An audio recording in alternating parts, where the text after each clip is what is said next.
Par des centaines, les militants de l'UFR de Guékédou accueillent leur leader et suivent son cortège jusqu'au stade de la ville pour son meeting.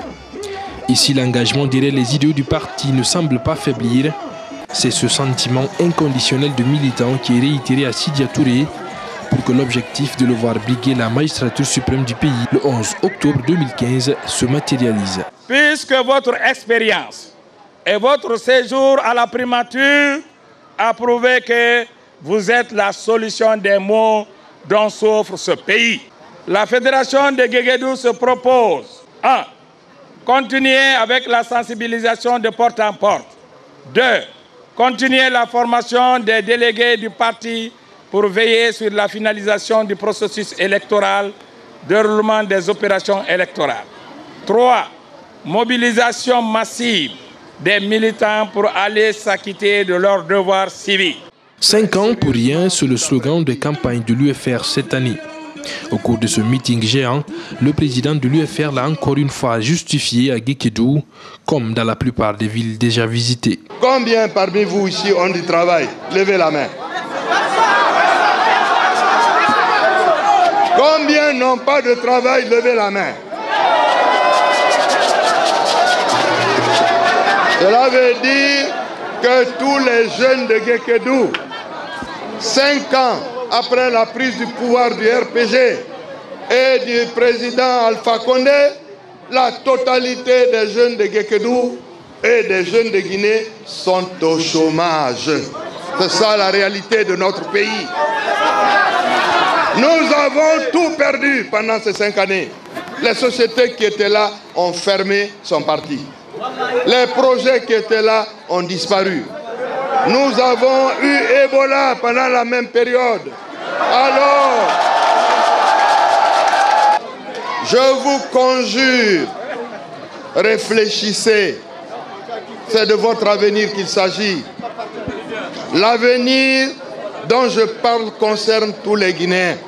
Ceux qui vous disent qu'il faut gouverner le pays avec sa communauté contre les autres, ce sont des menteurs. L'espoir pourtant est permis aux Guinéens de réaliser leurs rêves, précise Sidya Touré. Pour lui, un vote utile le 11 octobre 2015 va changer la donne. Quand vous avez donné un mandat à quelqu'un, quelle que soit la manière dont on lui a donné le mandat, si pendant 5 ans, vous n'avez pas obtenu de résultat, qu'est-ce que vous faites?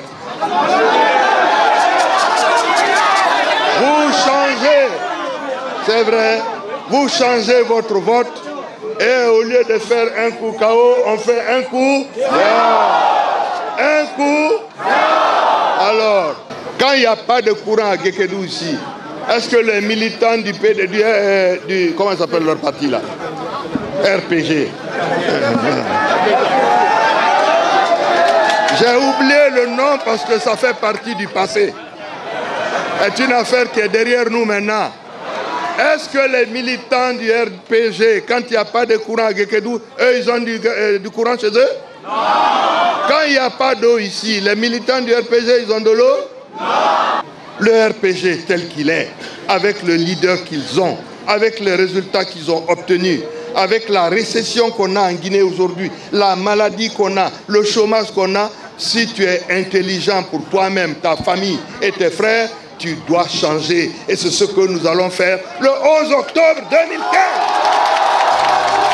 Il étalera ensuite ses ambitions de développer le pays à travers sa stratégie fidèle, qui est l'agriculture. Nous devons revenir à l'agriculture. Je leur ai dit.